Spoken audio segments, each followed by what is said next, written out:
hu hing pu chun athi ding phat anai aki he ta zin lungdang ta ing gas mani hona chun atawin apa kwama hepa ai theile he chi khon hi ke a konin tol mangin a hin ke thu hi zolovin nang thu hi zo han tin tawe ul thi san long livin tawin ahung do en ama mandin chudasin mi ahem puin ama saon chuin pilat henga poison ahin pilat in hichimi pa hin thi na thailom chon se na anei poi zebing kating khado pi tawinge atin asapai ho azeb saon azeb chai mi pi anga ahin pui do kinin khado ding atile mi pi ho chun athisan phu ke ho chunga chujing han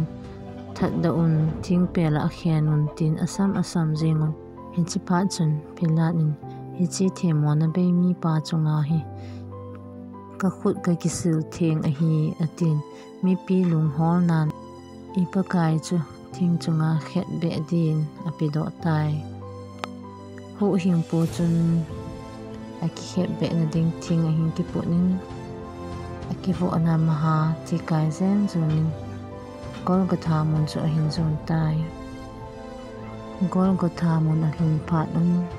rom se pai ho chun se na be helin ipakai chu a khut la kenga thi ki da khianun thing chunga khai sang ta ve chu in ho hing pu chu ha pen a pengin atan tai he chi pha chun ling pi ki honin hawina pondar zong chu ke ni ki so jinge hiti chun ho hing pu chu ai ho ngai lu na zalin a leng lo pi na hin da than zum na za tho in thing chunga hung ki hian be tai